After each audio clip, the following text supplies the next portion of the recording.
हर हर महादेव। दोस्तों, अब तक के रावण के अनसुने रहस्यों से भी ज्यादा खतरनाक रहस्य आज के वीडियो में हम देखेंगे।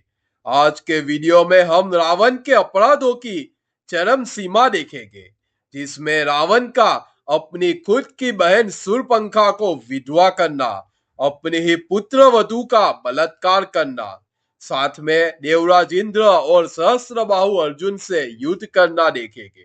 साथ में वानरराज बाली से मित्रता करना भी देखेंगे। इस वीडियो में हमें पता चलेगा कि रावण ने क्यों माता सीता के साथ जबरदस्ती शादी नहीं की थी।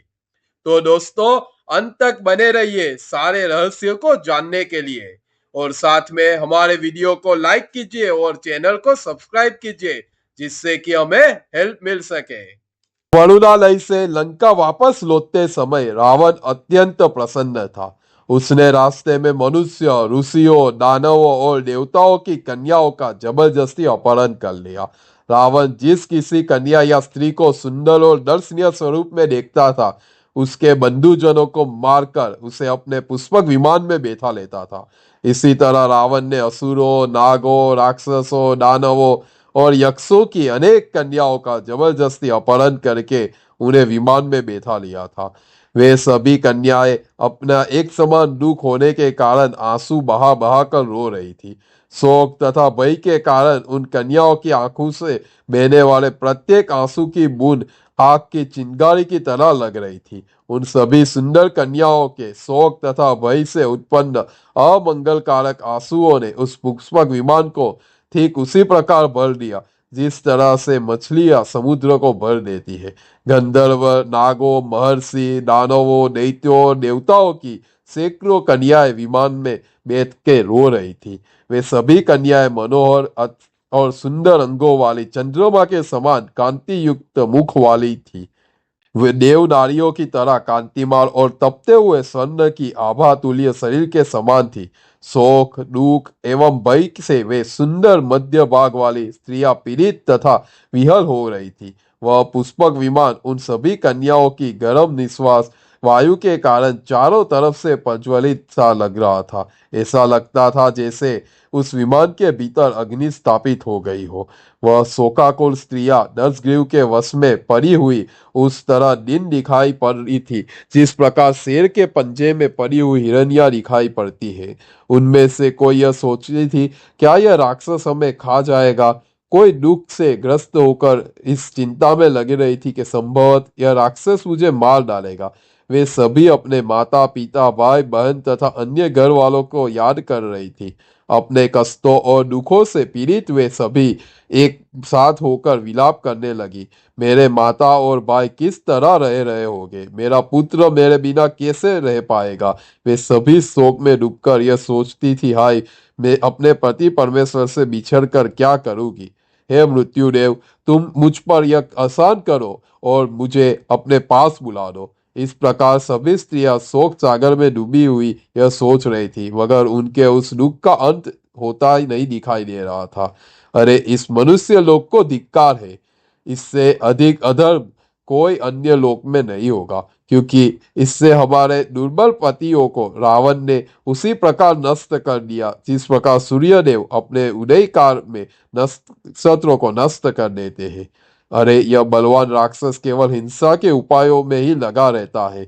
यह पापी दुराचार के मार्ग पर चलता हुआ स्वयं को धिक्कारता भी नहीं है। इस दुरात्मा का पराक्रम इसकी तपस्या के अनुरूप ही है, परंतु यह जो पर स्त्रियों के साथ बलात्कार कर रहा है, यह दुष्कर्म उसके योग्य नहीं है।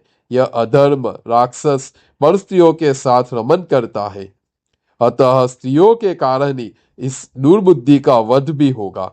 सती एवं श्रेष्ठ स्त्रियों से जब ऐसे वाक्य कहे, उस समय आकाश स्थित देवताओं की डुबडुबियां बज उठी तथा वे फूलों की वर्षा करने लगे। साध्वी स्त्रियों द्वारा इस प्रकार श्राप दिए जाने पर रावण का तेज नष्ट हो गया और वह अनमना सा दिखाई देने लगा। इस प्रकार उन स्त्रियों के विलाप सुनते हुए राक्षस शेष रावण ने निशाचरों द्वारा पूजित होने वाली लंकापुरी में प्रवेश किया। राक्षस श्रेष्ठ रावण ने निशाचरों द्वारा पूजित होते हुए लंकापुरी में प्रवेश किया। उसी समय इच्छा अनुसार स्वरूप धारण करने वाली भयंकर राक्षसी रावण की बहन शूर्पणखा सहसा सामने आकर पृथ्वी पर गिर पड़ी। तब रावण ने उसे सहारा देकर उठाया तथा सांत्वना देते हुए कहा, हे बद्रे, इस समय तुम मुझे शीघ्रता पूर्वक क्या कहना चाहती हो? शूर्पणखा की आंखों में आंसू भरे हुए थे तथा रोते रहने के कारण वे लाल भी हो गई थी।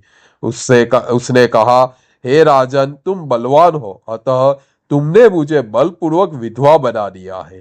हे राजन, तुमने अपने बल पराक्रम से कालकेय नामक 14 सहस्त्र दैत्यों को युद्ध भूमि में मार डाला है। उनमें मेरे प्राणाधिपति पतिदेव भी थे। ये तात तुमने उन्हें भी मार दिया। तुम भाई के रूप में मेरे शत्रु ही हो। हे राजन, तुमने भाई होकर भी अपने हाथों मेरे पति का वध कर दिया। तुम्हारे इस कृत्य के कारण अब मुझे वैधव्य का शब्द का उपयोग करना पड़ेगा। तुमने युद्ध क्षेत्र में अपने जामाता की रक्षा नहीं की, क्योंकि बड़े होने के कारण तुम मेरे पिता तुल्य हो, अतः मेरे पतिदेव तुम्हारे जमाता के समान है। तुमने स्वयं ही युद्ध में उनका वध किया है और अब भी तुम्हें लज्जा नहीं आ रही है? क्रुद्ध होकर विलाप करती हुई बहन के यह कहने पर दसग्रीव रावण ने उसे सांत्वना देते हुए मधुर वाणी में इस प्रकार कहा, हे वत्से, अब तुम्हारा रोना व्यर्थ है। तुम्हें किसी प्रकार का भय नहीं होना चाहिए। मैं दान, मान और अनुग्रह द्वारा तुम्हें प्रयत्न पूर्वक संतुष्ट रखूंगा। युद्ध में प्रमत्त होने के कारण मैं विक्षिप्त जैसा हो गया था और विजय प्राप्ति की धुन में लगातार बाण चला रहा था। युद्ध के समय मुझे अपने पराये का ज्ञान नहीं रहता। मैं युद्ध उन्मत्त होकर प्रहार करता रहा था, अतः अपने जमाता को नहीं पहचान सका। हे बहन, इस कारण युद्ध में तेरे पति मेरे द्वारा मारे गए। अब जो कर्तव्य करना आवश्यक है उसके अनुसार मैं तुम्हारा हित साधन करूंगा। तुम ऐश्वर्यशाली भाई खर के पास जाकर रहो। तुम्हारा भाई खर 14 सहस्त्र राक्षसों का अधिपति होगा। यह महाबली उन सबको इधर उधर भेजने तथा अन्न पान वस्त्र आदि देने में सक्षम होगा। यह तुम्हारा मोसेरा भाई राक्षस श्रेष्ठ खर सब कुछ करने में समर्थ है। वहां के सभी राक्षस तुम्हारे आदेश का पालन करेंगे। यह वीर दंडकारण्य की रक्षा करेगा और इसके साथ शीघ्र चली जाओ। महाबली दूषण इसका सेना अध्यक्ष होगा। यह बलवान खर तुम्हारी आज्ञा का पालन करता रहेगा। यह इच्छा अनुसार रूप धारण करने वाले राक्षसों का अधिपति होगा। यह कहकर दसग्रीव ने 14 सहस्त्र महाबली राक्षसों की सेना को खर के साथ जाने की आज्ञा दी। तब खर उन महाभयंकर राक्षसों से घिरा हुआ लंका से चलकर शीघ्रता पूर्वक दंडकारण्य में जा पहुंचा और वहां का निष्कंटक राज्य भोगने लगा। शूर्पणखा भी उसके साथ ही दंडकारण्य वन में रहने लगी। खर को राक्षसों की भयंकर सेना का स्वामित्व देकर तथा बहन शूर्पणखा को सांत्वना देकर रावण प्रसन्न एवं स्वस्थ चित्त हो गया। अपनी बहन शूर्पणखा को सांत्वना देने के बाद राक्षसेश्वर बलशाली रावण अपने अनुचरों के साथ लंका के निकुंभिला नामक उत्तम उपवन में गया। अग्नि के समान प्रदीप्त शरीर वाले रावण ने वहां पहुंचकर सैकड़ों यूपों से व्याप्त तथा सुंदर देवालयों के सुशोभित एक यज्ञ मंडप को देखा। उसे वही कृष्ण मुर्ग चर्म पहरे तथा कमंडलु शिखा एवं ध्वज धारण किए हुए भयंकर रूप वाले अपने पुत्र मेघनाथ को भी देखा। लंकेश्वर रावण ने उसके समीप पहुंचकर उसे अपनी भुजाओं में भर लिया। तदुपरांत कहा, हे पुत्र, तुम यह सब क्या कर रहे हो, वह मुझे बताओ। उस समय यज्ञ के नियम अनुसार मेघनाथ तो मौन रहा। यज्ञ की संपत्ति की समृद्धि हेतु पधारे हुए पुरोहित वही महातपस्वी श्रेष्ठ शुक्राचार्य ने राक्षस श्रेष्ठ रावण से इस प्रकार कहा, हे रावण, मैं तुम्हें सब कुछ बताता हूँ, ध्यान देकर सुनो। आपके पुत्र ने बड़े विस्तार के साथ यज्ञों का अनुष्ठान किया है। अग्निस्तोम यज्ञ में बहुसुवर्णक, राजसूय, गोमेद तथा वैष्णव इन 6 यज्ञों को पूर्ण करने के पश्चात अब 7वां महेश्वर यज्ञ, जिसका अनुष्ठान अन्यों के लिए अत्यंत दुर्लभ है, आरंभ किया है। यज्ञों के फल स्वरूप आपके पुत्र को साक्षात भगवान पशुपति से अनेक वर प्राप्त हुए हैं। अंतरिक्ष में इच्छा अनुसार भ्रमण करने वाला एक दिव्य रथ के साथ ही उसे तामसी नामक माया की उत्पत्ति भी हुई है। इसके द्वारा अंधकार उत्पन्न किया जा सकता है। हे राक्षसेश्वर, युद्ध क्षेत्र में इस माया का प्रयोग किया जाने पर देवता तथा असुरों भी इसके प्रयोगकर्ता की गतिविधियों का पता नहीं लगा सकते हैं। हे राजन, बाणों से भरे हुए दो अक्षय तस्कर, न टूटने वाले धनुष तथा युद्ध क्षेत्र में शत्रु का विध्वंस करने वाली शक्तिशाली अस्त्रों की भी उपलब्धि हुई है। हे दशानन, इन सब वांछित वरों को प्राप्त कर लेने के बाद तुम्हारा यह पुत्र आज तुम्हारे दर्शनों की इच्छा से यहाँ समुपस्थित है। यह सुनकर दशग्रीव रावण बोला, हे पुत्र, तुमने ये अच्छा नहीं किया, क्योंकि इन यज्ञों से द्रव्यों से मेरे शत्रुओं इत्यादि देवताओं का पूजन हुआ है। अब जो तुमने कर दिया है वह ठीक है, उसमें संदेह की कोई बात नहीं है। हे सौम्य, आओ अब हम लोग अपने घर को चले। इसके बाद दशग्रीव रावण अपने पुत्र मेघनाथ तथा भाई विभीषण को साथ लेकर अपने पुष्पक विमान के पास जा पहुंचा। वहां उसमें विमान में बैठी हुई इन सभी स्त्रियों को नीचे उतारा जिन्हें वह हरण करके ले आया था, जो वास्य गदगद कंठ से विलाप करती हुई आंसू बहा रही थी। वे शुभ लक्षणों से संपन्न देवता, दानव तथा राक्षसों के परिवारों की रत्न रूपा थी। उनमें रावण की आसक्ति जानकर धर्मात्मा विभीषण ने इस प्रकार कहा, हे राजन, तुम्हारे ऐसे आचरण यश, ऐश्वर्य तथा कुल को नष्ट कर देने वाले सिद्ध होंगे।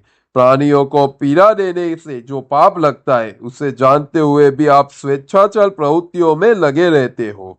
जब कुंभकर्ण और मेघनाथ रावण के साथ उसके पुष्पक विमान पर बैठ के जा रहे थे, तब कुंभकर्ण ने कहा, हे राजन, इधर आप इन बेचारी स्त्रियों का अपहरण करके ले आए हैं, उधर आपके पुरुष को ललकारते हुए मधु दैत्य ने कुंभ ऋषि का अपहरण कर लिया है। यह सुनकर रावण ने कहा, मैं समझा नहीं, तुम क्या कह रहे हो? तुमने जिसका नाम मधु बताया वह कौन है? तब विभीषण ने अत्यंत क्रुद्ध होकर भाई रावण से कहा, सुनिए, आपके पाप कर्म का फल ही इस रूप में प्रकट हुआ है। हमारे नाना सुमाली के बड़े भाई माल्यवान का एक विख्यात वृद्ध एवं बुद्धिमान निशाचर है। वे हमारी माता के ताऊ है, अतः हमारे बड़े नाना होते हैं। उनकी पुतली अन्ना की पुत्री का नाम कुंभनिशी है। अन्ना हमारी मौसी है, अतः उनकी पुत्री कुंभनिशी धर्मानुसार हम सब भाइयों की बहन होती है। हे राजन, मधु ने उसी का बलपूर्वक अपहरण कर लिया है। जिस समय आपका पुत्र मेघनाथ यज्ञ करने में लगा था, मैं तपस्या हेतु पानी के भीतर रह रहा था तथा कुंभकर्ण निद्रा मग्न थे। उसी समय मधु ने यहाँ आकर राक्षसों में श्रेष्ठ हमारे मंत्रियों को मार डाला और कुंभनिशी को लेकर चला गया। हे महाराज, अतः कुंभ ऋषि गुप्त अंतःपुर में भली भांति सुरक्षित थी, फिर भी वह बलपूर्वक आक्रमण करके उसका अपहरण करके ले ही गया। बाद में इस घटना को सुनकर हम लोगों ने उसे क्षमा ही कर दिया तथा यह सोचकर नहीं मारा कि जब कन्या विवाह के योग्य हो जाए तो उसे सुयोग्य पति के हाथों में सौंप देना चाहिए। हम लोगों को यह कार्य स्वयं ही बहुत पहले कर लेना चाहिए था, परंतु हमारे घर से कन्या का जो बलपूर्वक अपहरण हुआ है, यह आपकी ही दुष्ट बुद्धि और पाप का फल है। आपको अपने पाप कर्मों का इस फल इसी लोक में प्राप्त हो गया। यह बात आप अच्छी तरह समझ लें। विभीषण की यह बात सुनकर राक्षस रावण अपनी दुष्टता के कारण पीड़ित था। तपे हुए जल वाले समुद्र की भांति संतप्त हो उठा। उसके नेत्र क्रोध से मारे लाल हो गए। फिर उसने इस प्रकार कहा, मेरे रथ को तैयार किया जाए, सूरवीर सज्ज हो जाए। मेरे भाई कुंभकर्ण एवं अन्य सभी मुख्य निशाचर अनेक प्रकार के अस्त्र शस्त्रों से सुसज्जित होकर वाहनों पर बैठे। आज रावण का भय न मानने वाले मधु को युद्ध में मारकर मैं अपने मित्रों के साथ लेकर युद्ध की इच्छा से देवलोक की यात्रा करूंगा। यह सुनकर 4000 अक्षौणी राक्षसों की सेना अनेक प्रकार के अस्त्र शस्त्र लेकर सिद्धता पूर्वक लंका से बाहर निकल पड़ी। मेघनाथ सभी सैनिकों के साथ लेकर सबसे आगे चला। रावण मध्य भाग में तथा कुंभकर्ण सेना के पुष्ट भाग में चल रहे थे। विभीषण धर्मात्मा थे, अतः वे लंका में रहकर ही धर्माचरण करने लगे। सभी निशाचर मधुपुरी की ओर चल पड़े। गधों, ऊंटों, घोड़ों, शिशु मारो तथा बड़े बड़े नाग अजगरों पर सवार होकर वे सभी राक्षस मानो आकाश को पूरी तरह भरते हुए चल पड़े। रावण को देवलोक पर आक्रमण के लिए प्रस्थान करते हुए जानकर सैकड़ों दैत्य भी उसके पीछे पीछे चल दिए, जिनकी देवताओं से पुरानी दुश्मनी थी। दशानन रावण ने मधुपुरी में पहुंचकर मधु को तो वहां नहीं देखा, परंतु अपनी बहन कुंभनिशी को दिखाई दी। उस समय कुंभनिशी ने भयभीत हो राक्षस राज के सम्मुख पहुंचकर हाथ जोड़ते हुए अपना मस्तक उनके चरणों पर रख दिया। तब रावण ने उसे ऊपर उठाते हुए कहा, तुम डरो मत और यह बताओ कि मैं तुम्हारा कौन सा प्रिय कार्य करूं। वह बोली, हे महाभुज रावण, यदि आप प्रसन्न हैं तो दूसरों को सम्मान देने वाले आप मेरे पति का वध न करें, क्योंकि कुल वधुओं के लिए वैवध्य के समान कोई अन्य भय नहीं है। उनके लिए यही सबसे बड़ा संकट है। हे राजेंद्र, आप अपने वचन को सत्य सिद्ध करें। मैं आपसे यही मांगती हूँ कि आप डरो मत कहा, अतः आप अब मेरे इसी भय को दूर करके अपने वचन का पालन करें। यह सुनकर रावण ने प्रसन्न होकर अपने सामने खड़ी बहन से कहा, तुम्हारा पति कहाँ है? उसे मेरे समक्ष शीघ्र उपस्थित करो। मैं उन्हें अपने साथ लेकर देवलोक पर विजय पाने के लिए जाऊंगा। तुम्हारे पति करुणा और सौंदर्य के कारण मैंने वधु के वध का विचार छोड़ दिया है। रावण के ये कहने पर राक्षसी कुंभनिशी ने अपने सोए हुए पति के पास गई और उसे जगाकर उठाते हुए बोली, मेरे महाबली भाई दशग्रीव पधारे हैं। वे देवलोक पर विजय पाने के लिए जा रहे हैं, अतः आप अपने बंधु बांधवों के साथ उनकी सहायता के लिए साथ जाए। मेरे संबंध से उन्होंने आपके प्रति स्नेह है, ये आपको जमाता मानते हैं, अतः आपको इनकी सहायता करनी चाहिए। पत्नी के इन मीठे वचनों को सुनकर मधु ने तथास्तु, ऐसा ही होगा कहा। फिर वह उचित रीति से राक्षस श्रेष्ठ रावण के सन्मुख पहुंचा तथा धर्म के अनुसार उस राक्षस राज का स्वागत आतिथ्य किया। मधु ने आवास में असोचित आतिथ्य पाने के बाद पराक्रमी रावण ने एक रात वहीं पर निवास किया और दूसरे दिन प्रातःकाल चलने की तैयारी की। फिर महेंद्र के समान पराक्रमी राक्षस श्रेष्ठ रावण कुबेर के निवास स्थान कैलाश पर्वत पर जा पहुंचा। वहां उसने अपनी सेना का पड़ाव डालने का विचार किया। सूर्य के अस्तांचलमयी हो जाने पर पराक्रमी रावण ने अपनी सेना के साथ रात्रि में कैलाश पर ठहर जाना ही उचित समझा। निर्मल चंद्रमा के उदय हो जाने पर, जो कैलाश पर्वत के समान ही श्वेत कांति वाला था, अनेक प्रकार के अस्त्र शस्त्रों से सुसज्जित रावण की विशाल सेना वही निंद्रामग्न हो गई। महावीर्यवान रावण उस पर्वत के शिखर पर बैठकर चंद्रमा की चांदनी से सुशोभित उस स्थान की नैसर्गिक सुंदर छटा का अवलोकन करने लगा। कहीं कुबेर के वन शोभायमान थे तो कहीं कदम्ब और मोलिश्री के वृक्ष थे, कहीं मंदाकिनी से जल से भरी हुई प्रफुल्लित कमलों के अलंकृत पुष्पकारिणी भी थी, तो कहीं चंपा, अशोक, नागकेसर, मदार के वृक्ष खड़े थे। आम, पाताल, लोग, पियुंग, अर्जुन, केतकी, तगर, नारियल, प्रियाल, पनस एवं अन्य प्रकार के वृक्ष अपने पुष्पों की शोभा से उस पर्वत शिखर के पदांतर को वनिमान कर रहे थे। कुबेर के भवन में नृत्य गायन करती हुई अप्सराओं के पाँवों के घुंघरू तथा कंठ की मधुर ध्वनि गतानाद जैसे सुनाई दे रही थी। रात्रि का समय तथा चंद्रोदय वेला, इन सभी के प्रभाव से रावण काम में वशीभूत हो लंबी श्वास लेता हुआ चंद्रमा की ओर देखने लगा। जब रावण कैलाश पर्वत पर बैठा था तब उसने कुबेर के भवन से जो भी संगीत की धुनें आवाज आ रही थी उसको सुना। इसी समय दिव्य वस्त्राभूषणों को धारण करने वाली तथा पूर्ण चंद्रमा के समान सुंदर मुख वाली समस्त अप्सराओं में श्रेष्ठ रंभा उसी मार्ग पर आ निकली। उसके अंगों में दिव्य चंदन का लेप था तथा सिर के केसों में पारिजात पुष्प गूंथे हुए थे। दिव्य पुष्पों से विशोभित वह रंभा दिव्य उत्सव के लिए जा रही थी। उसके नेत्र मनोहर थे तथा पिन जंगस्थल करंदिनी की लड़ियों से विपूजित था, जो रति के उत्तम उपहारों जैसा प्रतीत हो रहा था। उसके कपोल आदि अंगों पर हरी चंदन की चित्र रचना थी। छह ऋतुओं में उत्पन्न होने वाले नवीन पुष्पों से घिरे हारों से वह सुसज्जित थी।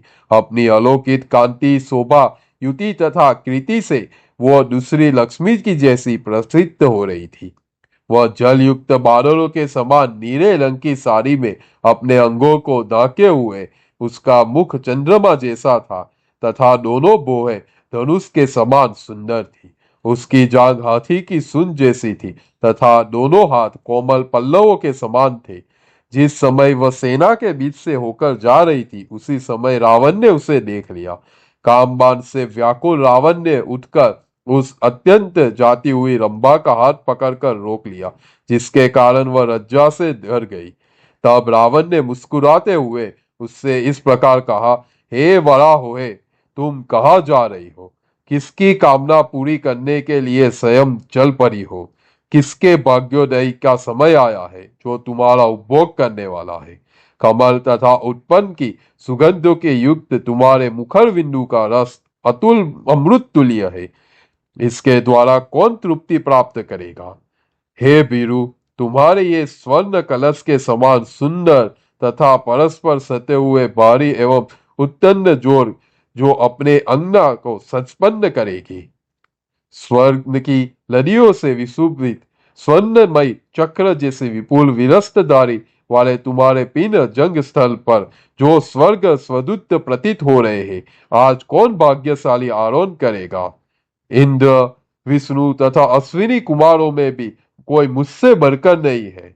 हे बीरू, तुम मुझे यहाँ छोड़कर अन्यत्र जा रही हो, यह शोभा नहीं देता तुम्हें। हे स्थूल नितंबों वाले, तुम इस सुंदर शिला पर बैठकर विश्राम करो।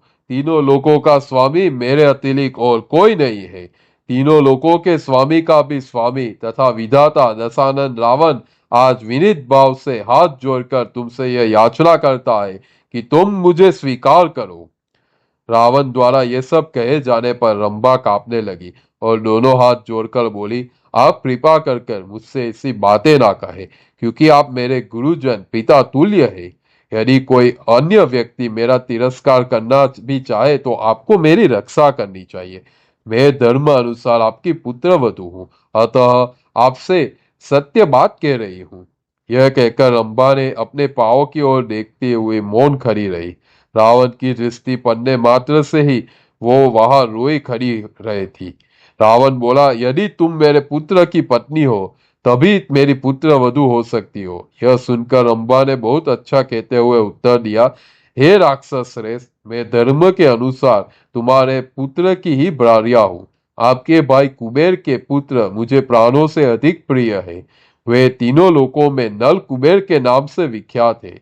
वे धर्मानुसार की दृष्टि से ब्राह्मण तथा पराक्रम की दृष्टि से क्षत्रिय है। वे क्रोध में अग्नि के समान, वसुधा पृथ्वी के समान है। मैंने आज उन्हीं लोकपाल पुत्रों को मिलने का संकेत दिया है।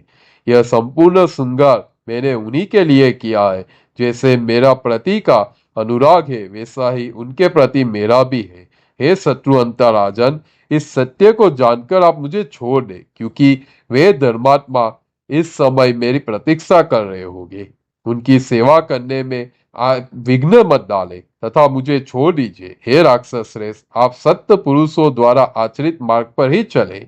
आप मेरे माननीय हैं, अतः आपको मेरी रक्षा करनी चाहिए। यह सुनकर दशग्रीव रावण ने उसे विनम्रता पूर्वक कहा, तुम जो स्वयं को मेरी पुत्र वधू बता रही हो वह ठीक नहीं है, क्योंकि यह नियम हो तो उन स्त्रियों के लिए है जो किसी एक की पत्नी हो।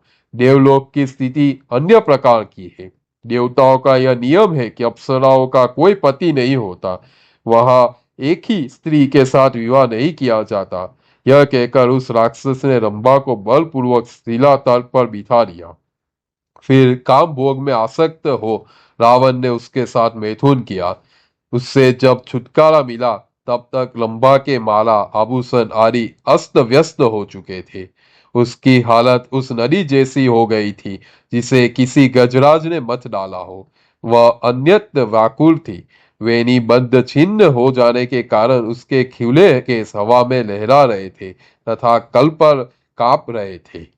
रंभा का बलात्कार करने के बाद रावण वहां से चला गया। ऐसा लगता था जैसे फूलों से लदी हुई लता को किसी तेज हवा ने झकझोर कर दिया हो। फिर वह लज्जा तथा भय से कांपती हुई हाथ जोड़े नल कुबेर के समीप जाकर उसके पांवों पर गिर पड़ी। उसकी उस हालत को देखकर महात्मा नल कुबेर ने कहा, हे बद्रे, क्या बात है? तुम इस प्रकार मेरे पांवों पर क्यों आ गिरी हो? तब उस थर थर कांप रही तथा हाथों को जोड़े हुए रंभा ने लंबी श्वास खींचकर कहा, जो कुछ भी हुआ था वह सब क्रमशः बताना आरंभ कर दिया। हे देव, 10 ग्रीव रावण स्वर्गलोक पर आक्रमण करने हेतु आया है। उसने अपने सैनिकों तथा सहायकों सहित आज रात्रि में यही डेरा डाल रखा है। हे शत्रु दमन, जब मैं आपके पास आ रही थी तब उसने मुझे देख लिया। उस राक्षस ने मेरा हाथ पकड़ लिया तथा पूछा कि तुम किसकी स्त्री हो। तब मैंने जो कुछ सत्य था वह सब सत्य सत्य बता दिया, परंतु वह काम मोह में अभिभूत था, अतः उसने मेरी बात नहीं सुनी।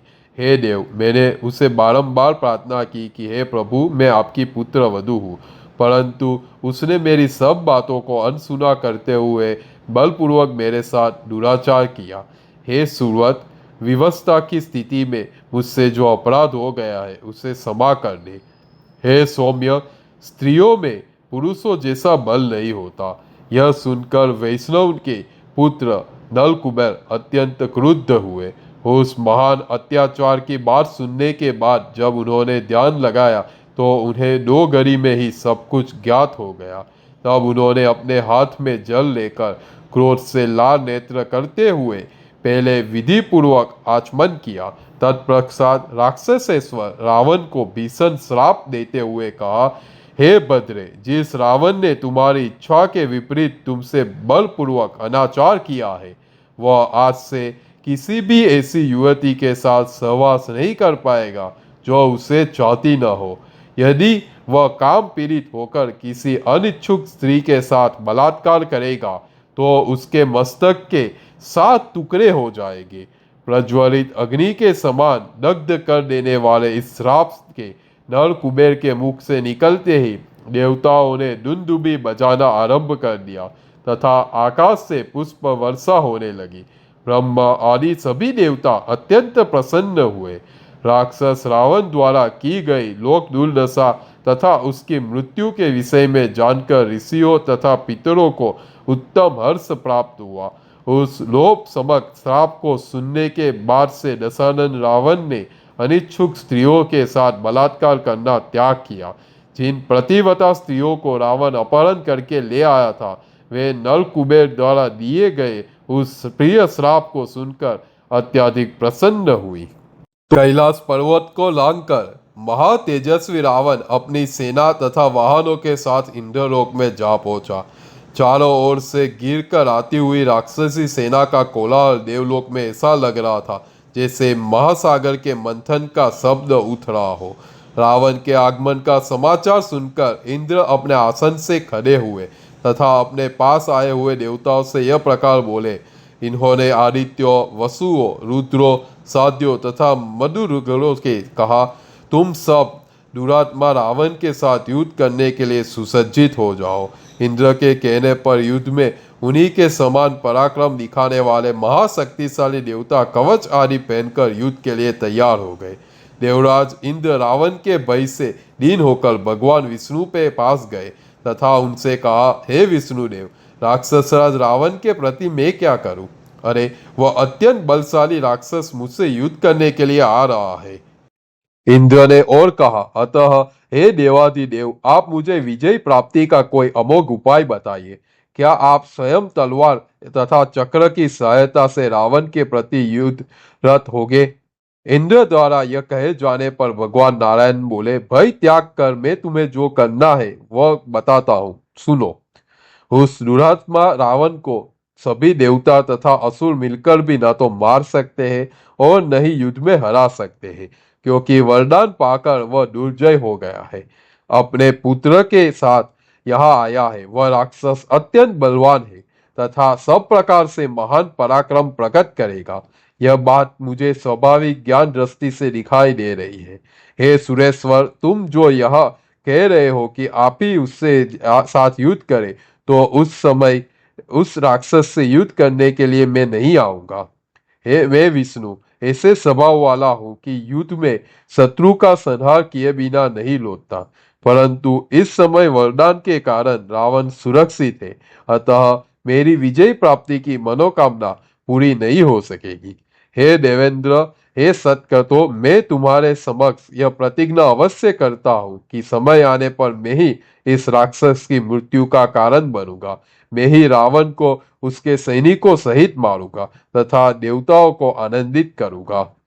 हे देवराज, हे सचिपति, यह मैंने तत्व की बात कर दी। हे महाबली, अब तुम ही निर्भय होकर देवताओं को साथ लेकर उस राक्षस से युद्ध करो।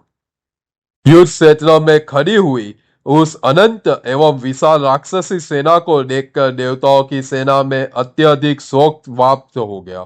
तत्पश्चात देवताओं का दानवों तथा राक्षसों से तुमुल युद्ध प्रारंभ हो गया। भयंकर कोलाहल मच गया तथा दोनों ओर से अनेक प्रकार के अस्त्र शस्त्रों की वर्षा होने लगी।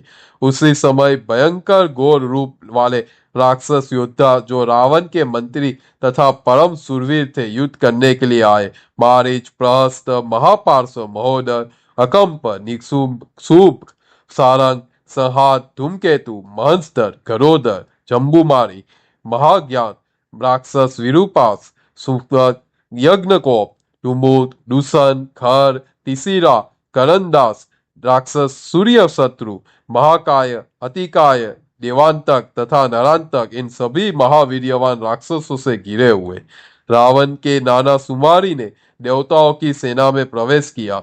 उनसे क्रुद्ध होकर अपने तीक्ष्ण अस्त्र शस्त्र से प्रहार से सभी देवताओं को उस प्रकार मार भगाया जिस प्रकार वायु बादलों को छिन्न भिन्न कर देते हैं। निशाचरों द्वारा प्रताड़ित देवताओं की सेना सभी दिशाओं में उसी प्रकार भाग गई जिस प्रकार सिंह द्वारा खदेड़ जाने पर मृग भाग जाते हैं।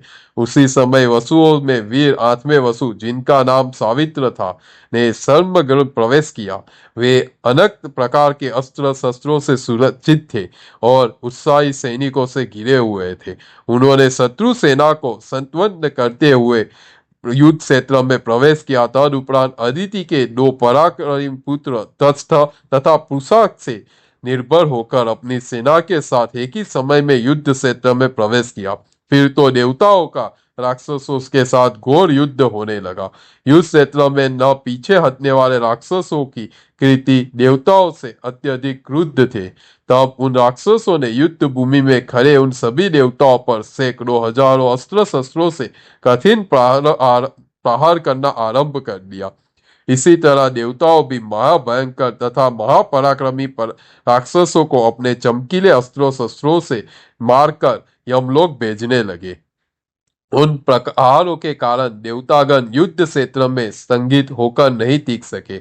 इस प्रकार सुमारी द्वारा देवताओं को भगाया जाता देखकर 8वें वसु सावित्र अत्यंत क्रोध होकर अपने रथ सेना से गिरे हुए उस प्रहार करने वाले राक्षस के सन्मुख जा खड़े हुए। परम तेजस्वी सावित्र ने अपने पराक्रम से सुमाली को आगे बढ़ने से रोक लिया तथा उन दोनों में रोम अक्षक युद्ध होने लगा। सुमाली तथा वसु दोनों में से कोई पीछे हटने वाला नहीं था। तत्पश्चात महात्मा वसु ने अपने तीक्ष्ण बाणों द्वारा सुमाली के सर्प जूते रथ को सन बन में नष्ट कर दिया। फिर सैकड़ों बाणों से बिंधे रथ को नष्ट करने के बाद वसु ने सुमाली का वध करने के लिए अपने हाथ में गदा उठा ली, जो अपने अग्रभागों में प्रतिष्ठित होने के कारण कालदंड जैसी लग रही थी। सावित्र ने वह गदा सुमाली के मस्तक पर दे मारी। सुमाली के ऊपर गिरने वाली गदा ऐसे चमक उठी थी जैसे इंद्र द्वारा प्रक्षेपित विशाल वज्र किसी पर्वत के शिखर पर जा गिरा हो। उस गदा की चोट लगते ही सुमाली की हड्डी, सिर तथा मांस सब अदृश्य हो गया। युद्ध क्षेत्र में उस गदा के प्रहार से सुमाली का सब कुछ भस्म हो गया। सुमाली की मृत्यु देख सभी राक्षस एक दूसरे को पुकारते हुए चारों ओर भाग गए।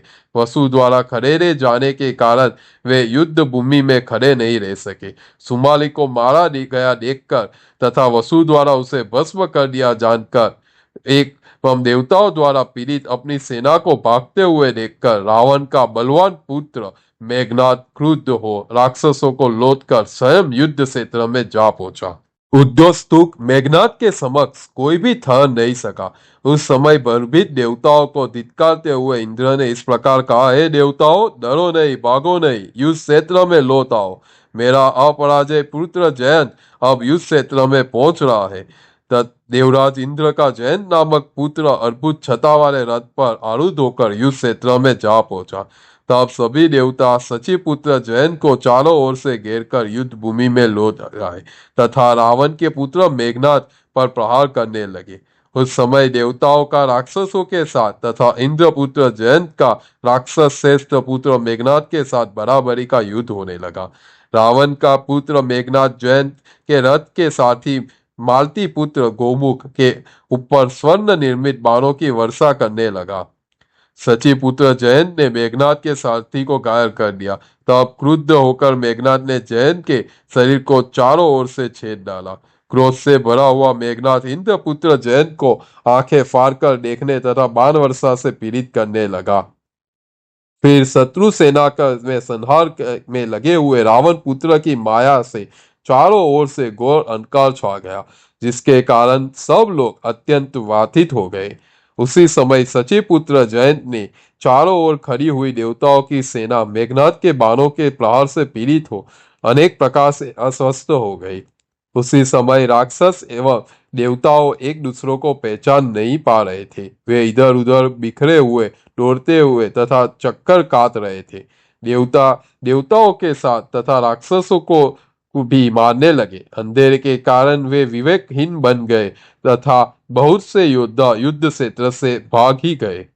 इस बीच शक्तिशाली दैत्यराज पुलोमा नामक योद्धा वहां आया और वह शचीपुत्र जयंत को पकड़ कर युद्ध क्षेत्र से दूर ले गया। वह शची का पिता तथा जयंत का नाना था। अस्तु अपने दोहित्र को लेकर समुद्र के भीतर चला गया। जब देवताओं को जयंत के विलुप्त होने की बात पता चली तब उनकी सारी प्रसन्नता समाप्त हो गई। वे दुखी होकर चारों ओर भागने लगे। उधर मेघनाद ने अपनी सेना में घिरे रहकर अत्यंत क्रुद्ध हो देवताओं पर आक्रमण किया तथा बड़ी जोर से गर्जना की। पुत्र का अपहरण हो गया है तथा देवताओं की सेना में भगदड़ मच गई है। यह समाचार पाकर देवराज इंद्र ने अपने सारथी मालती से कहा, मेरा रथ ले आओ। तब मालती एक भयंकर सुसज्जित दिव्य तथा विशाल रथ ले आए।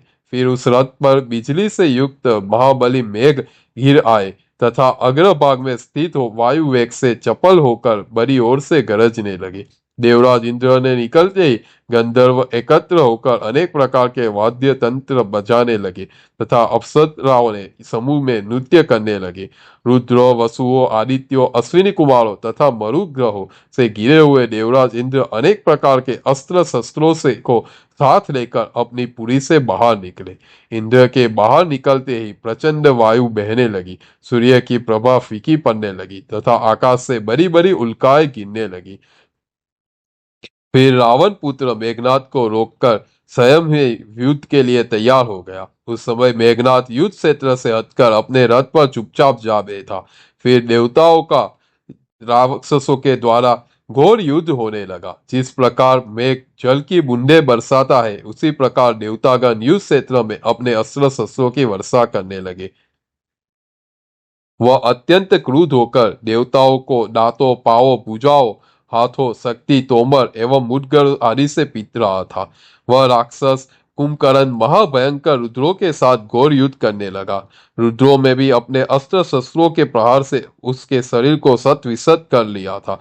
कुंभकर्ण के अस्त्र शस्त्र बिंदे शरीर से रक्त की धारा बह रही थी। उस समय वह बिजली तथा गर्जना युक्त जलधारा गिराने वाले बादल जैसा प्रतीत हो रहा था। तत्पश्चात उसके अनेक प्रकार के अस्त्र शस्त्र धारण करने वाले मरुदगणों ने युद्ध क्षेत्र में संपूर्ण राक्षसी सेना को मार भगाया।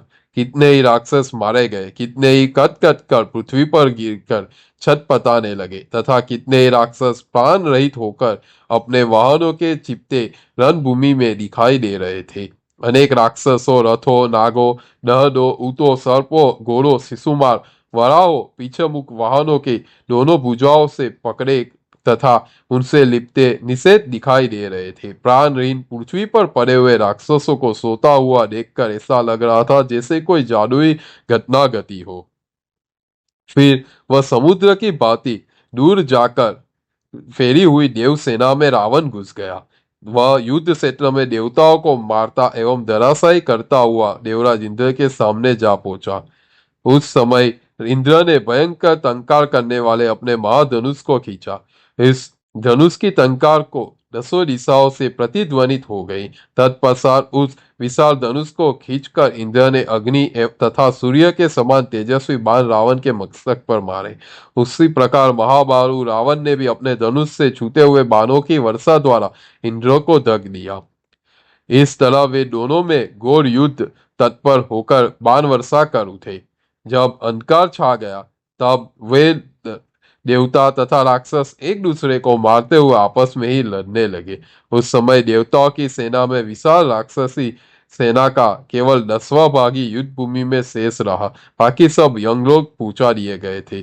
उस अंधकार पूर्व युद्ध भूमि में देवता तथा राक्षस परस्पर एक दूसरे से लड़ रहे थे, परंतु कोई किसी को पहचान नहीं पा रहा था। जब रावण ने यह देखा कि मेरी सेना सर भर में ही मार डाली गई है, तो अब उसने अत्यंत क्रुद्ध होकर बहुत भारी गर्जना की। रथ पर आरूढ़ उस दुर्धर्ष राक्षस को क्रोध में भरकर अपनी साथी से इस प्रकार कहा, इस शत्रु सेना के अंतिम छोर तक तुम मुझे बीच में ही होकर ले चलो।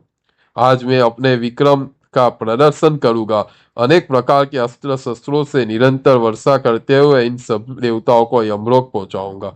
मैं इंद्र का वध करूंगा तथा कुबेर, वरुण, यम आदि देवताओं का संहार करके स्वयं को सबके ऊपर स्थापित करूंगा। फिर मेघनाथ ने अपनी माया को रचा। तब इंद्र ने रथ से उतरकर सारथी को छोड़ दिया और ऐरावत हाथी पर आरूढ़ होकर शिकार की भांति मेघनाथ को ढूंढने लगे। बलवान मेघनाथ उस समय अपनी माया से अंतरिक्ष में भ्रमण कर रहा था। उसने इंद्र को अपनी माया तथा बाण वर्षा से व्याकुल कर लिया था। जब मेघनाथ ने यह भली भांति जान लिया कि इंद्र अत्यधिक थक गए हैं, तब उसने अपनी माया से बांधकर अपनी सेना में ले गया।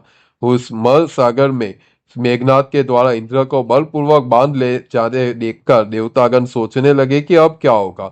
यह मायावी राक्षस स्वयं दिखाई नहीं पड़ता था, इसी कारण वह अपनी माया द्वारा इंद्र का बलपूर्वक अपहरण करके ले गया। इसके पश्चात वे सभी देवता अत्यंत रोष में भरकर बाण वर्षा करने लगे तथा रावण को युद्ध से विमुख कर दिया। आदित्यों तथा वसुओं के सामने रावण युद्ध क्षेत्र में ठहर नहीं सका, क्योंकि शत्रुओं ने उसे अत्यंत पीड़ित कर दिया था। मेघनाथ ने जब यह देखा कि उसके पिता का शरीर बाणों से जर्जर हो रहा है, तो उदास हो से दृश्य होते रहते रावण से कहने लगा, हे पिता, आइए हम लोग युद्ध करना छोड़कर घर लौटे। हमारी विजय हो चुकी है, अतः आप स्वस्थ, प्रसन्न एवं निश्चिंत हो जाए। रावण का पुत्र मेघनाथ जब अत्यंत बलशाली देवराज इंद्र को जीतकर ले गया, तब सभी देवता प्रजापति ब्रह्मा जी को आगे करके लंकापुरी गए। अपने पुत्रों तथा भाइयों के समीप बैठे हुए रावण के समीप पहुंचकर ब्रह्मा जी ने आकाश में ही खड़े रहकर कोमल वाणी में समझाते हुए कहा, हे वत्स रावण, युद्ध क्षेत्र में तुम्हारे पुत्र की वीरता को देखकर मैं अत्यधिक प्रसन्न हूँ। अरे, इसका श्रेष्ठ पराक्रम तो तुम्हारे समान अथवा तुमसे भी बढ़कर है। तुमने अपने तेज द्वारा संपूर्ण तिलोक पर विजय प्राप्त की है तथा अपनी प्रतिज्ञा को सबल बनाया है। अतः मैं पुत्र सहित तुम पर अत्यंत प्रसन्न हूँ। हे रावण, तुम्हारा यह पुत्र अत्यंत बलशाली तथा वीर्यवान है। आज से ये संसार में इंद्रजीत के नाम से प्रसिद्ध होगा। हे राजन, यह राक्षस अत्यंत बलवान तथा दुर्जय होगा।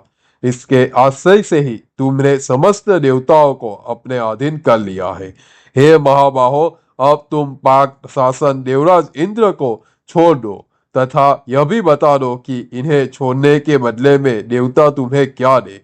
तब महातेजस्वी तथा युद्ध जय इंद्रजीत ने स्वयं ही कहा, हे देव, यदि इंद्र को छोड़ना है तो इसके बदले आप मुझे अमरत्व प्रदान कीजिए।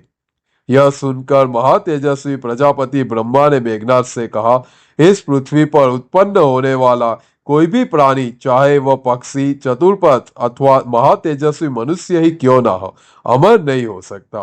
पितामह द्वारा कहे गए शब्दों को सुनकर वहां उपस्थित अविनाशी ब्रह्मा जी ने से बलशाली मेघनाथ ने इस प्रकार कहा, सुनिए, इंद्र को छोड़ने के लिए मेरी दूसरी शर्त यह है, यह नियम सदैव के लिए हो कि जब भी मैं शत्रु पर विजय पाने हेतु मंत्र युक्त हवन की आहुति से अग्नि की पूजा करूं, उस समय संग्राम में जाने के लिए अग्नि कुंज से एक ऐसा रथ प्रकट हुआ करे जिसमें घोड़े जुते गए हो, और जब तक मैं उस पर बैठा रहूं तब तक संग्राम में मुझे कोई भी मार न सके। मेरा यही वांछित वर है। यदि युद्ध हेतु किए जाने वाले जप तथा हवन को पूर्ण किए बिना मैं रण में उतरूं तो भले ही मेरा विनाश हो जाए। हे देव, सब लोगों को तपस्या द्वारा अमरत्व को प्राप्त करते, परंतु मेरे पराक्रम द्वारा ही इसे वरण किया है। मेघनाथ के इन वचनों को सुनकर ब्रह्मा जी ने एवं वस्तु कहा तथा इंद्रजित मेघनाथ ने इंद्र को मुक्त कर दिया तथा देवतागण इन्हें लेकर स्वर्गलोक चले गए। देवराज इंद्र स्वर्ग के अधिपति, जिन्होंने अनेकों बार देवताओं को असुरों से मुक्ति दिलाई थी। एक बार जब ब्रह्मा जी ने सृष्टि की रचना की, तब ब्रह्मा जी ने अपनी बुद्धि से कुछ ऐसी प्रजातियों का निर्माण किया जिनकी कोई तुलना नहीं थी। लेकिन ब्रह्मा जी की नजर में उनकी सबसे श्रेष्ठ रचना अहल्या जी थे। अहल यानी निंदनीय रूप से नहीं, बल्कि अहल्या यानी अनुपम सौंदर्य से। ब्रह्मा जी ने अहल्या को एक ऐसी स्त्री रूप में बनाया और उस समय देवताओं के बीच सर्वश्रेष्ठ तपस्वी महर्षि गौतम को सौंप दिया, यह सोचकर कि वह उनकी पत्नी बनेगी। उस समय इंद्र अपने पद की श्रेष्ठता के कारण यह सोच रहे थे कि अहल्या जी उनकी ही पत्नी बनेगी। कई वर्षों तक अहल्या जी महर्षि गौतम के साथ रही और उनकी तपस्या का पालन करते रहे। महर्षि गौतम ने अपने ज्ञान और तप के बल पर इंद्रियों पर पूर्ण नियंत्रण प्राप्त कर लिया था। एक दिन इंद्र ने अहल्या जी को देखा। उनके अनुरूप सौंदर्य को देखकर इंद्र मोहित हो गए और काम भाव से भर उठे। उन्होंने महर्षि गौतम के आश्रम में जाकर अहल्या जी के साथ बलात्कार कर लिया। जब महर्षि गौतम वापस लौटे तो उन्हें इस बात का पता चल गया। महर्षि को यह जानकर अत्यंत क्रोध आया। उन्होंने अपनी तपस्या के बल पर इंद्र की इस दुष्टता को तुरंत पहचान लिया। क्रोधित होकर महर्षि गौतम ने इंद्र को भयंकर श्राप दिया।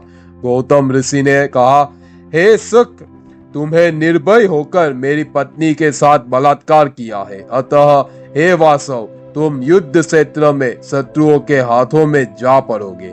हे दुर्बुद्धे, तुम्हारे द्वारा जो यह दुष्कर्म किया गया है उसके कारण मनुष्य लोक में यह जार भाव प्रचलित हो जाएगा। इसमें कोई संदेह नहीं है। जो भी मनुष्य जार भाव से ऐसा पापाचार करेगा उसका आधा पाप तुम्हारे ऊपर पड़ेगा और तुम्हारा पद भी स्थिर नहीं रहेगा। इसमें कोई संदेह नहीं है। भविष्य में जो भी देवराज इंद्र के पद पर बैठेगा वह वहां स्थिर नहीं रह सकेगा। यह श्राप मैं उन सभी इंद्रों को भी दे रहा हूँ। महामुनि ने यह बात कही थी। इस श्राप के कारण देवराज इंद्र को अनेक समस्याओं का सामना करना पड़ा। उनका सिंहासन डगमगाने लगा और उन्हें अपने किए की सजा भुगतनी पड़ी। यह कथा हमें सिखाती है कि अहंकार और कामुकता कैसे बड़े से बड़े व्यक्ति का भी पतन कर सकती है। फिर उन तपस्वी मुनि ने अपनी पत्नी को डांटते हुए कहा, अरे दुर्वती, तू मेरे आश्रम के समीप ही रूप सौंदर्य से भ्रष्ट होकर रह। तू अपने रूप तथा यौवन से संपन्न होकर मर्यादा में नहीं रह सकी, अतः अब तू लोक में अकेली ही रूपवती नहीं रहेगी, अर्थात अन्य बहुत सी सुरूपा स्त्रियां भी उत्पन्न होगी। जिस एक रूप के कारण इंद्र काम के वशीभूत होकर यहाँ उपस्थित हुआ, वह रूप एवं सौंदर्य अब संपूर्ण प्रजा को प्राप्त होगा, इसमें कोई संदेह नहीं है। उसी समय से अधिकांश प्रजा रूपवती होने लगी।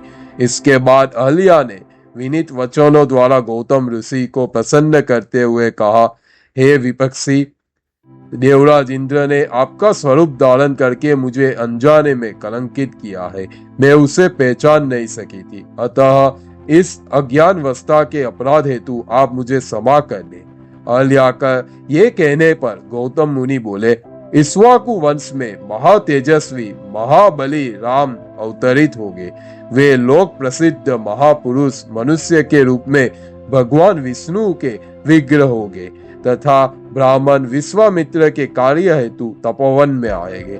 हे भद्र, जब तुम उन्हें देखोगी तब पवित्र हो जाओगी। तुमने जो दुष्कर्म किया है उससे वे तुम्हें पवित्र कर सकते हैं। हे श्रेष्ठ वर्ण वाली, उनका आतिथ्य करने के बाद तुम पुनः मेरे पास आ जाओगी तथा मेरे ही साथ रहने लगोगी। यह कहकर ब्रह्म ऋषि गौतम अपने आश्रम में चले गए। तत्पश्चात उन ब्रह्मवादी मुनि की पत्नी अहल्या घोर तप करने लगी। हे महाबाहो, उन महर्षि के श्राप के कारण ही तुम्हारा यह अपकर्म हुआ है। तुमने जो दुष्कृत्य किया था उसका स्मरण करो। हे वासव, उसी श्राप के कारण तुम्हें शत्रु के बंधन में फंसना पड़ा था। इसके अलावा कोई कारण नहीं है। अब तुम एकाग्रचित होकर शीघ्र ही वैष्णव्य यज्ञ का आयोजन करो। हे देवेंद्र, उस यज्ञ से पवित्र होकर तुम पुनः स्वर्गलोक प्राप्त कर सकते हो, ऐसा ब्रह्मा जी ने इंद्र को कहा। कथा की शुरुआत होती है महिष्मती नगरी से, जहां अग्निदेव के समान तेजस्वी राजा कार्तवीर अर्जुन का राज था। राजा अर्जुन उस दिन अपनी रानियों के साथ नर्मदा नदी में जल क्रीड़ा करने गए हुए थे। इसी बीच लंकापति रावण वहां पहुंचता है और राजा अर्जुन को युद्ध के लिए ललकारता है। लेकिन जब उसे पता चलता है कि राजा अर्जुन राजधानी में नहीं है, तो रावण वहां से विशाल विंध्याचल पर्वत की ओर प्रस्थान करता है। विंध्याचल पर्वत का वर्णन कुछ ऐसा है जैसे वह पृथ्वी को भेदकर आकाश को छू रहा हो। उसकी सहस्त्र चोटियों और गुफाओं में सिंहों का निवास, शीतल जल धाराओं से आती अट्टहास जैसी ध्वनि, यह सब रावण को मंत्र मुग्ध कर देता है। देवता, दानव, गंधर्व अपनी स्त्रियों के साथ यहाँ क्रीड़ा करते थे और वह स्वर्ग के समान ही प्रतीत होता था। इसी विंध्याचल की शोभा निहारते हुए रावण पुण्य सलीला नर्मदा नदी के तट पर पहुंचता है, जो पश्चिम सागर की ओर बह रही थी। नर्मदा का सौंदर्य रावण को भी अपनी ओर खींचता है। पशु पक्षी जल क्रीड़ा कर रहे थे और ऐसा लगता था मानो नदी स्वयं एक सुंदर नारी के रूप में सजी हो। रावण अपने पुष्पक विमान से उतरकर नर्मदा के पवित्र जल में डुबकी लगाता है। स्नान के बाद वह अपने मंत्रियों के साथ रमणीय तट पर बैठ जाता है। नर्मदा की प्रसन्नता करते हुए रावण कहता है कि यह साक्षात गंगा के समान है। अभिमान से बढ़कर रावण अपने मंत्रियों को कहता है, देखो, तीव्र ताप वाले सूर्य भी मेरे यहाँ बैठे होने से चंद्रमा की तरह शीतल हो गए हैं। वह आगे कहता है कि वायु भी नर्मदा के जल से शीतल सुगंधित होकर सावधानी से बह रही है और नर्मदा नदी स्वयं आनंद और प्रीति बढ़ा रही है। रावण अपने मंत्रियों को भी इस कल्याणकारी नर्मदा में स्नान करने को कहता है ताकि वे पाप मुक्त और ताप मुक्त हो जाए। वह स्वयं भी शरद चंद्र जैसे इस तट पर भगवान शिव को पुष्पोहार समर्पित करने की इच्छा व्यक्त करता है। रावण के कहने पर प्रहस्त, सूक, सारंग, महोदर और तुमाक्ष जैसे शक्तिशाली राक्षस नर्मदा में स्नान करते हैं। फिर वे रावण के लिए पुष्प इकट्ठा करने में जुट जाते हैं और देखते ही देखते नर्मदा के तट को फूलों से ढक देते हैं।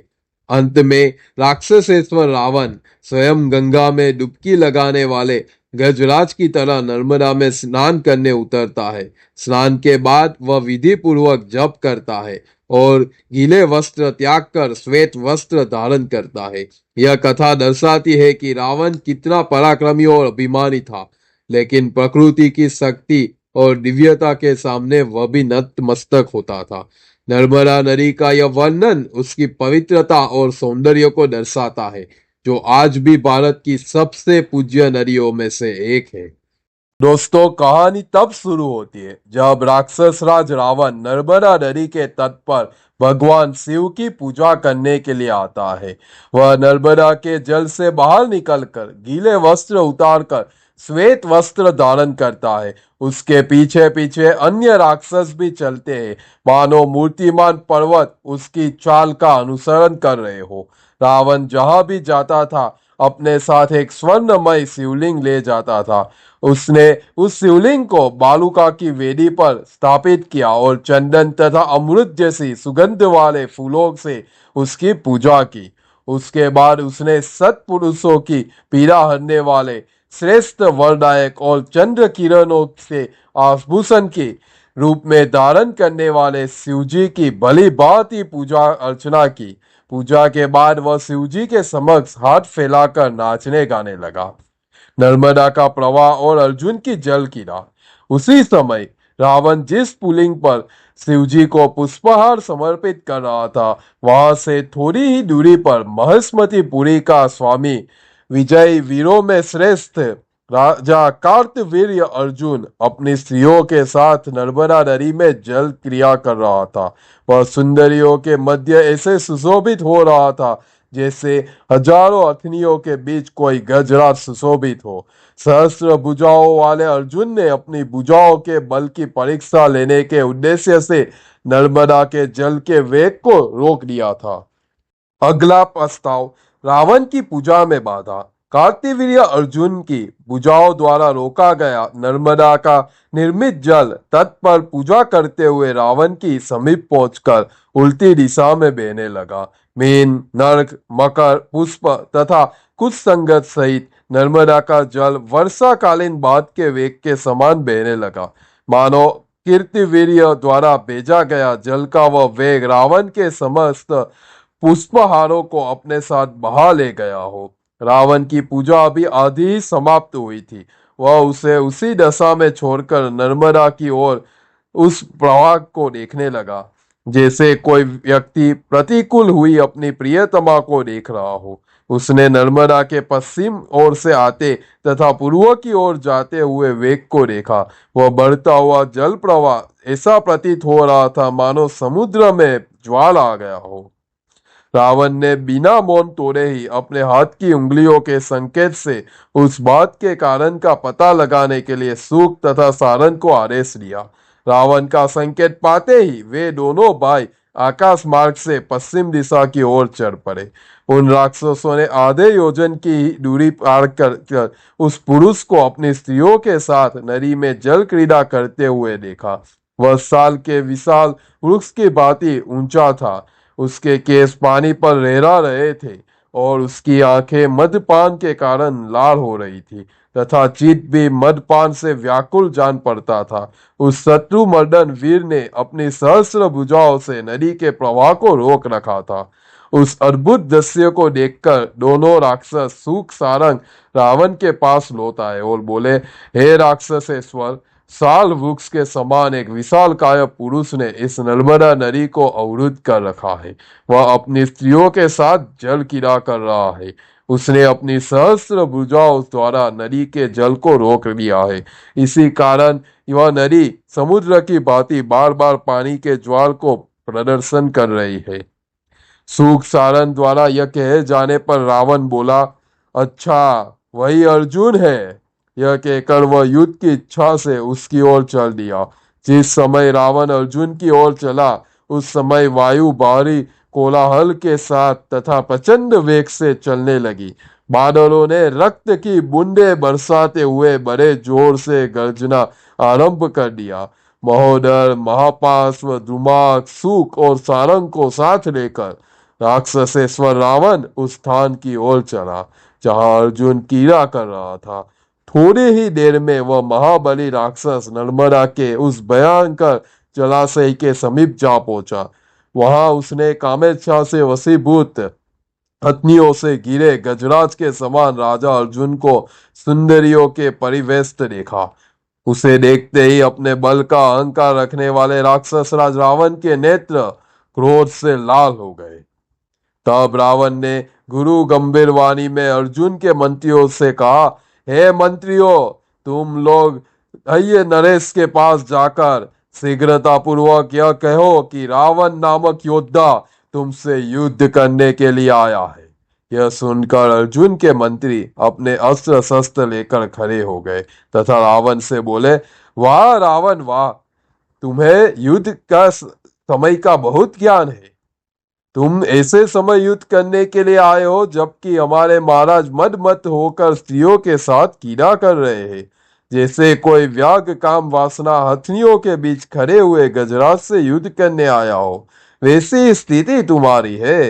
हे दसग्रीव, यदि तुम्हारे हृदय में युद्ध के लिए उत्साह है तो रात बल के लिए समा करो और यही ठहरो। प्रातःकाल तुम महाराज अर्जुन को युद्ध क्षेत्र में उपस्थित पाओगे। यदि युद्ध लिप्सा से आवृत्त होकर के कारण तुम्हें बहुत जल्दी हो तो पहले हम सबको रणभूमि में मार गिराओ, उसके बाद ही तुम महाराज अर्जुन से युद्ध कर सकोगे। यह सुनते ही रावण के भूखे मंत्री युद्ध में अर्जुन के मंत्रियों को मार मार कर खाने लगे। उसी समय अर्जुन के अनुयायियों तथा रावण के मंत्रियों का नर्मदा के तट पर भारी कोलाहल से शब्द होने लगा। अर्जुन के योद्धा भी बाणों, तोमरों, पासों, त्रिशूलों और वज्र कलश नामक शस्त्रों द्वारा चारों ओर से प्रहार करते हुए रावण सहित सभी राक्षसों को घायल करने लगे। हृदयराज के योद्धा का वेग अत्यंत भीषण था और वह नक्र, मीन, मकर युक्त समुद्र की गर्जना जैसा प्रतीत हो रहा था। रावण के मंत्री प्रहस्त, सूक एवं सारंग आदि भी अपने पराक्रम द्वारा कार्तवीर्य की सेना को क्रुद्ध होकर विनाश कर रहे थे। तत्पश्चात भय से व्याकुल सैनिकों ने किला में संलग्न अर्जुन के पास जाकर रावण तथा उसके मंत्रियों के कुकर्म का समाचार कह सुनाया। उसके सुनकर अर्जुन ने अपनी स्त्रियों से भयभीत न होने की बात कही। फिर वह नर्मदा के जल से उसी प्रकार बाहर निकला जैसे कोई दिग्गज गंगा नदी से बाहर निकला हो। उसकी आंखें क्रोध से लाल हो गई। तदुपरांत वह अर्जुन रूपी पावक, प्रलयकाली महागोल पावक अग्नि के समान प्रज्वलित हो उठा। स्वर्ण निमित सुंदर बाजूबंद धारण करने वाला अर्जुन ने गदा उठाई और राक्षसों पर ऐसे आक्रमण शुरू कर दिया जैसे सूर्यदेव अंधकार पर टूट पड़े हो। 500 हाथों से उठाकर घुमाई जाने वाले विशाल गदा को ऊपर उठाकर राजा अर्जुन गरुड़ के समान तीव्र वेग से राक्षसों पर टूट पड़ा। उस समय विंध्य पर्वत के समान अतल प्रहस्त नामक राक्षस अपने हाथ में मुसल लेकर मार्ग रोककर खड़ा हो गया, जैसे पूर्व काल में विंध्याचल ने सूर्य का मार्ग रोक लिया था। फिर उस महान उद्धव प्रहस्त के अर्जुन के ऊपर लोहे का एक भयंकर गुसल चलाया और कार के समान क्रुद्ध होकर भीषण गर्जना की। प्रहस्त के हाथ से छूटे हुए मुसल के अग्रभाग में अशोक पुष्प के समान लाल रंग की अग्नि प्रकट हो गई जो प्रज्वलित सी दिखाई पड़ रही थी। उस मुसल को अपनी ओर आता देखकर कार्तवीर्य जरा भी विचलित नहीं हुआ, बल्कि उसने अपनी गदा के प्रहार से उस मुसल को निष्फल कर दिया। तत्पश्चात 500 हाथों से उठाकर चलाई जाने वाली गदा को घुमाता हुआ प्रहस्त की ओर दौड़ा। उस गदा के अत्यंत वेगपूर्व प्रहार से आहत होकर प्रहस्त तत्कालीन ही पृथ्वी पर गिर पड़ा, जैसे कोई पर्वत इंद्र के वज्र के प्रहार से आहत होकर पृथ्वी पर गिर पड़ा हो। प्रहस्त को घेरा हुआ देखकर मारीच, सूक, सारन, महोदर और दुमाक्ष ये सभी युद्ध क्षेत्र से भाग खड़े हुए। प्रहस्त के धराशायी हो जाने पर तथा मंत्रियों के भाग जाने पर रावण ने तुरंत ही नृपश्रेष्ठ अर्जुन पर आक्रमण कर दिया। फिर सहस्त्र बाहु नृपनाथ और विंध्य राक्षस राज में लोह समसम युद्ध आरंभ हुआ। 2 विशुद्ध समुद्र, 2 तेजस्वी आदित्य, 2 दाहक अग्नियों, 2 बलशाली गजराज, कामोत्तेजित गाय के लिए लड़ने वाले 2 सांड, महागर्जना करने वाले 2 मेघों, उत्कृष्ट बलशाली 2 सिंहों, क्रोध से भरे हुए दो रुद्र तथा कालदेवों की भांति रावण और अर्जुन एक दूसरे पर अपनी गदाओं से भीषण प्रहार करने लगे। जिस प्रकार पूर्व काल में पर्वतों ने इंद्र के वज्र के भयंकर आघात सहे थे, उसी प्रकार अर्जुन तथा रावण एक दूसरे की गदा के प्रहार सह रहे थे। जिस प्रकार बिजली की कड़कने से सभी दिशाएं प्रतिध्वनित हो उठती है, उसी प्रकार उनकी गदाओं के आघातों से सभी दिशाएं गूंज उठी। अर्जुन की गदा जब रावण की छाती पर गिरती थी तो ऐसा प्रतीत होता था मानो आकाश में चमकने वाली बिजली आकाश के स्वर्णिम प्रभा से भर रही हो। उसी प्रकार रावण द्वारा अर्जुन की छाती पर बार बार गिराए जाने वाली गदा भी किसी विशाल पर्वत पर गिरने वाली उल्का जैसी प्रतीत हो रही थी। न तो अर्जुन को थकान थी, न तो राक्षस राज रावण को। पूर्व काल में इंद्र तथा बलि की भांति ही उन दोनों का युद्ध भी इस जैसा ही था। जिस प्रकार बैल अपने सींगों से तथा हाथी अपने दांतों के अग्रभाग से एक दूसरे पर प्रहार करते हैं, उसी प्रकार नर श्रेष्ठ एवं राक्षस श्रेष्ठ परस्पर एक दूसरे पर प्रहार कर रहे थे। तभी अर्जुन ने क्रोधित होकर अपनी पूरी शक्ति के साथ रावण के दोनों स्तनों के मध्य भाग में गदा का प्रहार किया। क्योंकि रावण को वरदान के प्रभाव से सुरक्षित था, अतः वेग पूर्वक चलाई गई गदा भी एक दुर्बल गदा की भांति रावण की छाती से टकराकर दो टुकड़ों में पृथ्वी पर गिर पड़ी। परंतु अर्जुन की गदा के आघात से पीड़ित होकर रावण एक धनुष पीछे हट गया, फिर आर्तनाद करता हुआ पृथ्वी पर बैठ गया। दशग्रीव को इस प्रकार व्याकुल देख अर्जुन ने सहसा उछालकर उसे इस तरह पकड़ लिया जैसे गरुड़ ने झपटा मारकर किसी सर्प को पकड़ लिया हो। जिस प्रकार पूर्व काल में श्री नारायण ने बलि को बांधा था, उसी प्रकार राजा अर्जुन ने भी अपने सहस्त्र भुजाओं द्वारा रावण को बलपूर्वक पकड़कर बंधन में बांध दिया। दशग्रीव रावण के इस प्रकार बंध जाने पर सिद्ध, चारण तथा देवताओं ने साधु साधु कहते हुए अर्जुन के मस्तक पर पुष्प वर्षा की। जिस प्रकार व्याघ्र हरिण को देखकर दबोच लेता है अथवा सिंह हाथी को घर दबोचता है, उसी तरह रावण को अपने वश में करने के बाद अर्जुन प्रसन्नता से बारंबार गरजने लगा। प्रहस्त को जब होश आया तो उसने दशानन को बंधे हुए देखा। उस समय वह अत्यंत क्रुद्ध होकर अर्जुन की ओर दौड़ा। जिस प्रकार वर्षा ऋतु में समुद्र के ऊपर बादलों का वेग बढ़ जाता है, उसी प्रकार वे निशाचर भी बड़े वेग से आक्रमण कर रहे थे। छोड़ो छोड़ो, ठहरो ठहरो शब्दों का बारंबार कहते हुए राक्षस अर्जुन की ओर दौड़ पड़े। उस समय उन्होंने युद्ध क्षेत्र में मुसल तथा सूलों से प्रहार किया, परंतु अर्जुन को जरा भी घबराहट नहीं हुई। उसने देवताओं के शत्रु राक्षसों द्वारा छोड़े गए सभी आयुधों को अपने पास लाने से पहले ही पकड़ लिया। फिर उसने उन श्रेष्ठ आयुधों का प्रहार करके उन सभी राक्षसों को घायल करके उसी प्रकार भगा दिया जिस प्रकार वायु बादलों को छिन्न भिन्न करके उड़ा देती है। राक्षसों को भयभीत कर देने के बाद कार्तवीर्य अर्जुन रावण को अपने साथ लेकर अपने सहित नगर में आया। नगर के समीप आने पर ब्राह्मणों तथा पुरावासियों ने अपने राजा के ऊपर पुष्प वर्षा की। जिस तरह सहस्त्र लोचन इंद्र बलि को बंदी बनाकर ले गए थे, वैसे ही अर्जुन ने बंदी रावण को लेकर नगर में प्रवेश किया। रावण को पकड़ना वायु को पकड़ लेने जैसा था। यह बात स्वर्गलोक में देवताओं द्वारा पुलस्त्य ऋषि ने भी सुनी। तब वे महान धैर्यशाली होते हुए भी पुत्र स्नेह के कारण विचलित हो गए। फिर वे महान ऋषि महेश्मतिपुरी के राजा अर्जुन से मिलने के लिए चल लिए। वे वायु मार्ग आकाश मार्ग द्वारा वायु तुल्य गति और मन जैसे वेग से चलते हुए महेश्मतिपुरी जा पहुंचे। वह नगरी अमरावती के समान हृदय पुष्प लोगों से भरी हुई थी। जिस प्रकार ब्रह्मा जी ने इंद्रपुरी अमरावती में प्रवेश किया था, उसी प्रकार ऋषि उस नगरी में प्रविष्ट हुए। आकाश से उतरकर पृथ्वी पर पैदल चलते हुए वे सूर्य जैसे प्रतीत हो रहे थे तथा उनकी ओर देख पाना भी बहुत कठिन लग रहा था। उनको पहचान कर सेवकों ने राजा अर्जुन को उनके आगमन की सूचना दी। जब सेवकों ने सूचना दी तब राजा कार्तवीर्य अर्जुन को यह पता चला कि पुलस्त्य जी पधारे हैं, तो वे सिर पर अंजलि बांधे हुए उन तपस्वी की आगवानी हेतु चले। उनके पुरोहित हाथ में अर्ध और मधु पर्क आदि लेकर आगे आगे चले। जैसे इंद्र के आगे बृहस्पति चल रहे हो। उस स्थान पर आते हुए ऋषि उदयमान सूर्य जैसे प्रतीत हो रहे थे। अर्जुन उन्हें देखकर आश्चर्यचकित हो गया। उन्होंने ऋषि के चरणों में उसी प्रकार प्रणाम किया जैसे इंद्र ब्रह्मा जी को प्रणाम करता है। राजा अर्जुन ने उन्हें मधुपर्क, पाद्य, अद्य और गाय भेंट करने के बाद हर्ष गद्यवाणी में कहा, हे जिनेन्द्र, आप यहाँ पधार कर महेश्मतीपुरी को अमरावती जैसा बना दिया है। आज मैं आपके दर्शन पाकर धन्य हो गया हूँ। हे देव, आज मैं यथार्थ में सकुशल हूँ। आज मैं व्रत भी कुशलता पूर्वक पूरा हुआ। आज मेरा जन्म सफल हुआ। आज मेरा तप भी सफल है, क्योंकि आज मैं देवताओं द्वारा वंदनीय आपके श्री चरणों का वंदन कर पा रहा हूँ।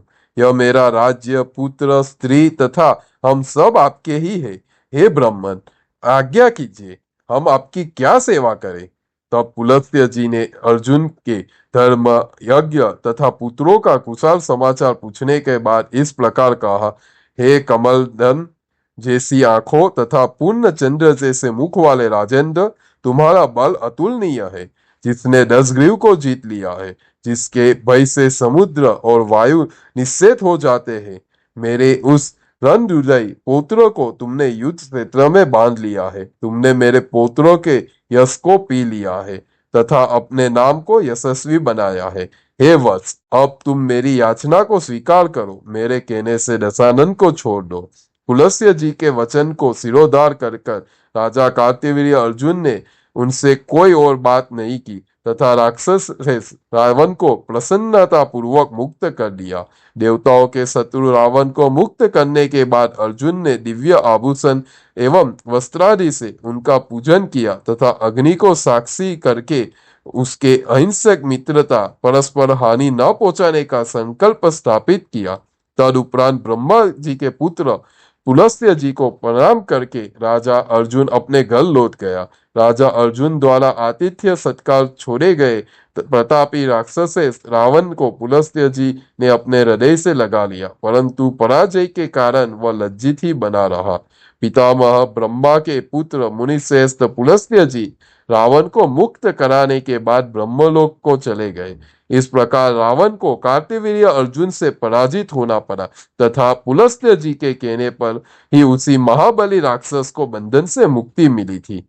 फिर वह राक्षस राज रावण सहस्त्र बाहु अर्जुन की मैत्री प्राप्त करके गमन में बढ़कर पुनः सभी राजाओं का संहार करता हुआ पृथ्वी पर विचरण करने लगा। अर्जुन से छुटकारा पाने के बाद राक्षस राज रावण निर्भीत रहित हो पुनः संपूर्ण पृथ्वी पर विचरण करने लगा। वह जिस राक्षस अथवा मनुष्य को अधिक बलशाली सुनता, अहंकारी राक्षस उसे ही युद्ध के लिए ललकार उठता था। तो एक बार राक्षस राज रावण स्वर्ण मालधारी बाली द्वारा शासित किष्किंधा नगरी में पहुंचा और उसे युद्ध के लिए ललकारने लगा। उसी समय वानरराज बाली के मंत्री, जिसमें तारा के पिता सुसेन, युवराज अंगद और सुग्रीव शामिल थे, उस युद्ध के लिए उन्मत्त रावण से बोले, हे राक्षसेश्वर, बाली इस समय बाहर है और वही आपकी बराबरी के है। कोई अन्य वानर आपके सामने ठहर नहीं सकता। हे रावण, महाराज बाली चारों समुद्रों पर अपनी संध्योपासना करने के लिए अब आने ही वाले हैं, अतः आप 2 घड़ी के लिए यहीं ठहर जाइए। हे राजन, यह वो शंख जैसी उज्जवल आकृति वाली हड्डियों के ढेर लगे हैं। ये सब वानरराज बाली के साथ युद्ध की इच्छा लेकर आए हुए थे। आप जैसे वीर ही थे। ये राक्षस राज रावण, यदि आपको अमृत रस भी पी लिया हो तो भी बारिश से टक्कर रहते ही आपके जीवन का अंत हो जाएगा।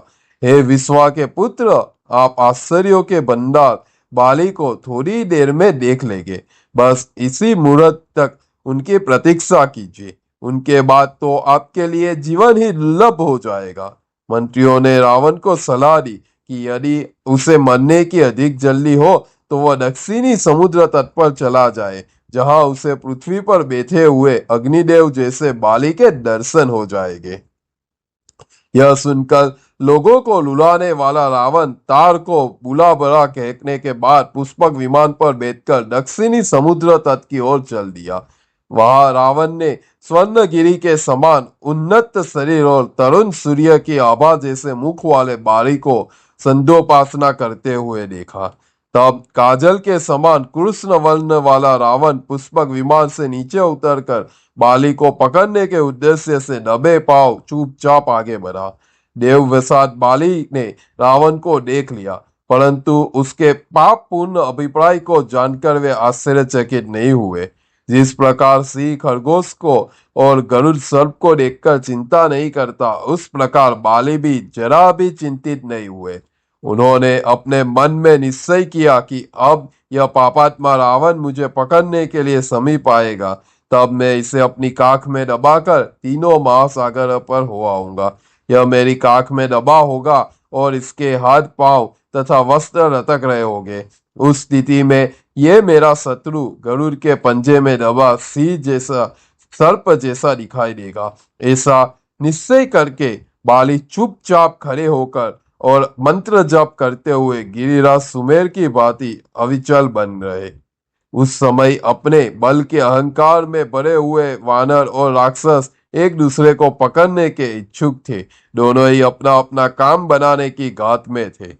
रावण के पदचाप की हल्की सी आहट पाकर बाली ने जब यह समझा कि वह मुझे पकड़ना चाहता है, उसी समय उन्होंने दूसरी ओर मुंह कर दिया और उस प्रकार अचानक से उसे पकड़ लिया जैसे गरुड़ सर्प को पकड़ लेता है।